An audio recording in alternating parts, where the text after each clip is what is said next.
बिस्मिल्लाहिर्रहमानिर्रहीम, अस्सलाम वालेकुम नाज़रीन। प्रोग्राम क्रॉसिंग लाइंस में खुशामदीद। मैं हूँ यासिर रशीद। नाज़रीन, पाकिस्तान की सालसी में अमेरिका और ईरान के दरमियान बिलाखिर मफाहमती माहिदे की तारीखी दस्तावेज़ के ऊपर दस्तखत हो चुके हैं। वज़ीर-ए-आज़म शहबाज शरीफ ने कहा है कि माहिदा फ़ौरी तौर पर नाफिजुल अमल हो चुका है। हुकूमती बयान के मुताबिक माहिदे के इब्तदाई इक़दामात में ईरान की जानिब से आबनाए हरमुज़ को फ़ौरी तौर पर खोलना और अमेरिका की तरफ से बहरी नाकाबंदी ख़त्म करना शामिल है। ये पेशरफ्त खित्ते में कशीदगी कम करने के साथ साथ आलमी सतह पर तवानाई की तरसील के लिए भी अहम समझी जा रही है। वज़ीर-ए-आज़म ने इस अमल को सिफारती कामयाबी करार देते हुए कहा कि दोनों फरीक तनाज़े को मुज़ाकरात के जरिए हल करने पर आमादा हो चुके हैं। उन्होंने ईरान और अमेरिका की क़यादत की तारीफ करने के अलावा कतर, सऊदी अरेबिया, तुर्की और मिस्र के किरदार का भी एतराफ़ किया, जबकि पाकिस्तानी फ़ौज के सरबराह फील्ड मार्शल सैयद आसिम मुनीर की कोशिशों का खास तौर पर जिक्र किया, जो इन अमन कोशिशों के बिलाशुबा हीरो हैं। अमरीकी सदर और ईरानी क़यादत ने इस मुआहिदे के ऊपर बाज़ाब्ता दस्तखत कर दिए हैं। ये पेशरफ्त फ्रांस में होने वाले G7 सरबराही इजलास के दौरान हुई, जहां ट्रंप ने इसे मशरक़ वस्ता में जारी कशीदगी के खात्मे की जानिब एक अहम कामयाबी करार दिया और दोनों ममालिक की तकनीकी टीमें मुआहिदे की जुज़ियात तय करने का आगाज कर चुकी हैं। लेकिन अमरीका में सब अच्छा नहीं और अमरीकी मीडिया सदर ट्रंप पे शदीद तनकीद कर रहा है, जिसका यह मौक़िफ़ है कि अमरीका ने ईरान की तमाम शराइत कबूल कर ली हैं और यूं ईरान अमरीका को शिकस्त देने में कामयाब रहा है। ये ईरानी या यूरोपीय मीडिया का दावा नहीं, बल्कि अमरीका के मीडिया के बासर इदारे ईरान की वाज़े फतह की बात कर रहे हैं। 14 निकात पर मुश्तमिल इस मुफाहमती याददाश्त में ईरान के जौहरी हथियार हासिल न करने की यकीन दहानी शामिल है, जबकि मुल्क की तामीर नौ के लिए $300 अरब के फंड्स का भी जिक्र किया गया। लेकिन इस फंड की शराइत और इसके अमली इत्तलाक के हवाले से इबहाम अब भी मौजूद है।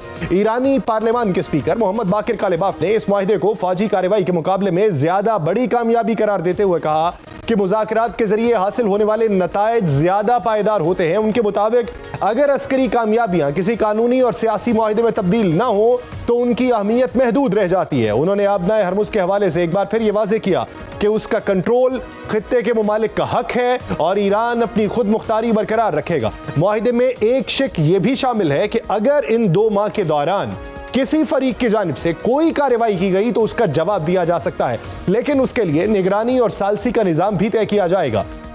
मोहम्मद बाकिर कालिबाफ के मुताबिक इस हवाले से मुआहिदे के निगरानों और मुमकिना सालिस मुमालिक पर इत्तफाक होना बाकी है।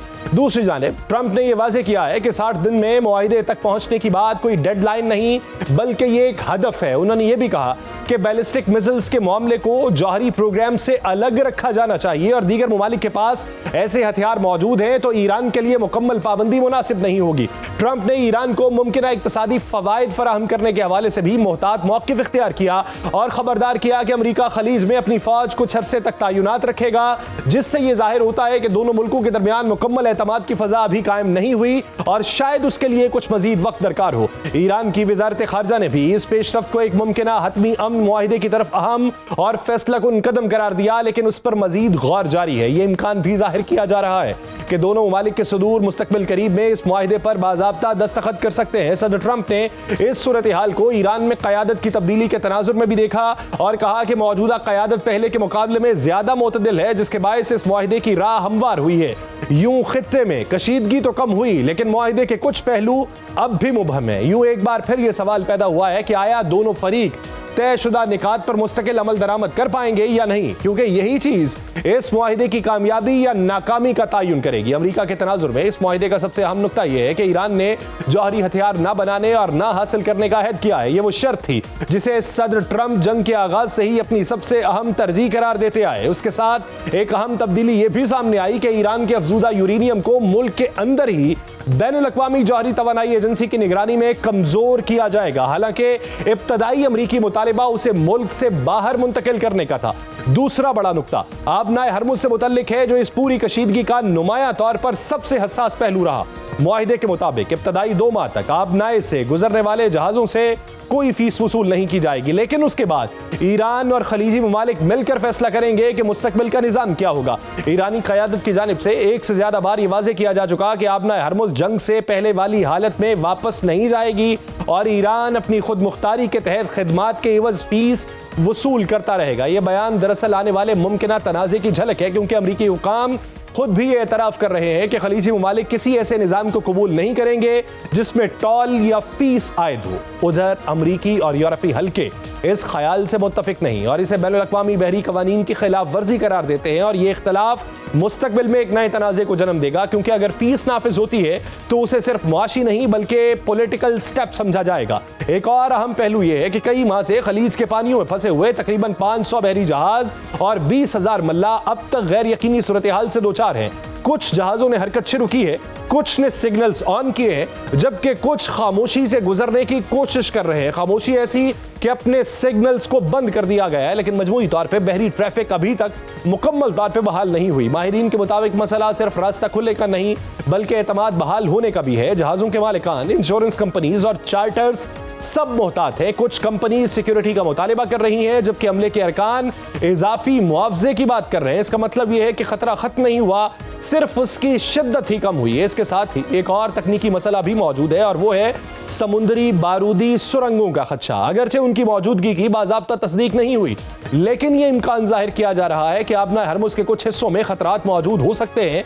इसीलिए फ्रांस और बरतानिया ने बारूदी सुरंगें हटाने के लिए एक बहरी मिशन की बात की, जबकि अमेरिका भी अब अपनी सलाहियत की फराहमी पर जोर दे रहा है। इसका मतलब क्या है? वो ये कि आबना हरमुज खुल तो गई, लेकिन ये अब भी आमदोरफ्त के लिए मुकम्मल तौर पर महफूज नहीं है। यही वजह है कि इब्तदाई तौर पे वही जहाज आगे बढ़ने की कोशिश करेंगे जिनके मालिकान ज्यादा खतरा मोल लेने के लिए तैयार हैं, जिनके पास अपने वसाइल हैं। खास तौर पे खलीजी ममालिक और एशियाई मंडियों से मुंसलिक तेल बरदार जहाज इस अमल में सबसे आगे हो सकते हैं, क्योंकि उनके लिए ताखीर का मतलब बराह रास्त मौशी नुकसान है। इस तमाम सूरत हाल में एक बुनियादी सवाल यह है कि क्या सिर्फ रास्ता खुलने से हालात मामूल पर आ जाएंगे? माहिरीन का जवाब वाज़ेह है कि नहीं, क्योंकि जहाजों के अमले की तब्दीली, सप्लाई चेन की बहाली, तेल के ज़खायर की दोबारा तरतीब और नए तजारती मुआहिदों की तश्कील में कुछ वक्त जरूर लगेगा। अंदाजा है कि तेल की तरसील को मुकम्मल तौर पे मामूल में आने में 4 से 6 माह लग सकते हैं, जबकि कुछ जहाजों को यूरोप पहुंचने में 1 से ज्यादा माह का वक्त दरकार होगा। यह जिक्र करना अहम है कि गुज़श्ता कुछ अरसे के दौरान कई ममालिक और कंपनीज मुतबादिल रास्तों की तरफ जा चुकी हैं और वो अब फौरी तौर पे पुराने रास्तों पर वापस आने में हिचकिचाहट महसूस करेंगे। उसका मतलब यह है कि आलमी तवानाई की मंडी में अचानक नहीं बल्कि बतदरीज इस्तेहकाम पैदा होगा। तीसरा और शायद सबसे मुतनाज़े पहलू $300 अरब के तामीर नौ फंड का है। अगरचे ट्रंप मुआहिदे की दस्तावेज मीडिया में जारी होने से पहले इसे एक फेक न्यूज करार देते रहे, लेकिन अब यह मुआहिदे का हिस्सा है। अमरीकी हुकाम का कहना है कि अमरीका इस फंड के लिए एक पैनी भी अदा नहीं करेगा और उसका इन्हसार ईरान के रवैये पर होगा। दूसरी तरफ ईरान को जंग में होने वाले नुकसानात का तखमीना तकरीबन $270 अरब लगाया जा रहा है, जो इस फंड की अहमियत को मजीद बढ़ाता है। यह फंड इसलिए भी अहम है कि ईरानी मईशत पहले ही शदीद दबाव का शिकार है। साल के आगाज पर मुआशी पाबंदियां, मुंजमद असासों और दाखिली बदहाली ने ईरान में आवाम को सड़कों पर आने पर मजबूर किया था और अब जंग के बाद सूरत हाल मजीद खराब हो चुकी है। ऐसे में यह सवाल अहम होता है कि क्या यह मुआहिदा वाकई ईरान की मईशत में नई जान डाल सकेगा या ये एक आर्जी वक्फा साबित होगा। हकीकत यह है कि फिलहाल मफाहमती यादाश्त पर दस्तखत हुए हैं और मुआहिदा होने में कुछ वक्त दरकार होगा और यह भी वाज़ेह नहीं कि कोई मुआहिदा हो पाएगा या नहीं, जैसे कि सदर ट्रंप भी ये कह चुके हैं कि यह मफाहमती दस्तावेज हतमी नहीं है। अमरीकी सदर डोनाल्ड ट्रंप की चीफ ऑफ स्टाफ सूजी वाइल्स ने भी यह तस्लीम किया कि स्विट्जरलैंड में होने वाले मुज़ाकरात के बाद आने वाला मरहला चैलेंजेस से भरपूर होगा, यानी कागज पर तय होने वाले निकात पर अमल दरामद हकीकत में एक इम्तिहान होगा। सूजी वाइल्स ने मफाहमती यादाश्त पर दस्तखत को एक बड़ी पेशरफ्त करार दिया, लेकिन साथ ही ये इशारा भी दिया कि यह कामयाबी अपनी जगह, लेकिन असल पेचीदगियां अब सामने आएंगी। ये मफाहमती यादाश्त दरअसल एक मुकम्मल अमन मुआहिदा नहीं बल्कि एक फ्रेमवर्क है, जिसके तहत दोनों ममालिक ने ज्यादा से ज्यादा 60 दिन के अंदर एक हतमी तस्वीर तक पहुंचने पर इत्तफाक किया है। अगर जरूरत पड़ी तो इस मुद्दत में तौसी भी की जा सकती है, लेकिन इस दौरान एक अहम शर्त यह है कि तमाम महाजों पे जारहाना कार्रवाइयां रोक दी जाएंगी। इसका बज़ाहिर मतलब यह कि जंग बाज़ाब्ता तौर पर रुक चुकी लेकिन खत्म अभी नहीं हुई। इसी मुआहिदे में एक बुनियादी उसूल यह शामिल किया गया कि दोनों ममालिक एक दूसरे की खुद मुख्तारी और इलाकाई सालमियत का एहतराम करेंगे और एक दूसरे के दाखिली मामलात में मुदाखलत से गुरेज करेंगे। बज़ाहिर यह कि रिवायती सिफारती जुमला है, लेकिन मफाहमती दस्तावेज में शामिल इस शिक्स की अहमियत इसलिए गैर मामूली है कि दोनों ममालिक की जानिब से बरसों से एक दूसरे पर असरअंदाज होने की कोशिशें जारी हैं। इस पूरे मामले में एक और पेचीदगी लेबनान के महाज पर दिखाई दे रही है। ईरान ने वाजे किया है कि लेबनान में इजराइल की मौजूदगी मुआहिदे की खिलाफ वर्जी होगी।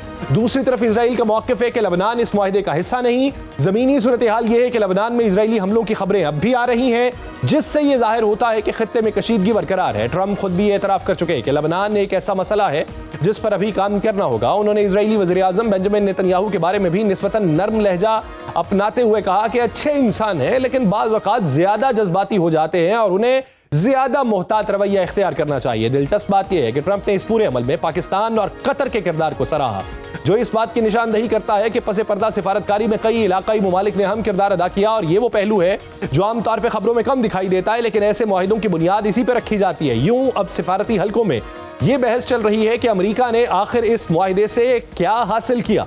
ईरान तो पहले ही जौहरी अफजूदगी रोकने पर तैयार था और इस हवाले से ईरान के शहीद supreme leader Syed Ayatollah Ali खामनाई का फतवा भी मौजूद है। जबकि आबनाए हरमुज जंग से पहले बहाल ही थी, तो ये ईरान के लिए तो विन विन सिचुएशन है, क्योंकि ईरान अपनी शराइत बनवाने में कामयाब रहा और उसने अपनी खुद मुख्तारी, अपने मौक़िफ़ और अपने इलाकाई असर व रसूख पे कोई समझौता नहीं किया। और अमरीकी मीडिया शायद इसीलिए सदर ट्रंप से नाला है। यूं ये मुआहिदा बज़ाहिर एक इख्तिताम जरूर है, लेकिन दर हकीकत एक नया आगाज है। अगले 2 माह दोनों ममालिक के मुज़ाकरातकारों के लिए आसान साबित नहीं होंगे, क्योंकि खित्ते में कशीदगी खत्म करने के लिए अहम यह है कि दोनों मुल्क मफाहमती यादाश्त में मौजूद निकात पर उनकी रूह के मुताबिक अमल करें, ताकि खित्ते में अमन कायम हो सके।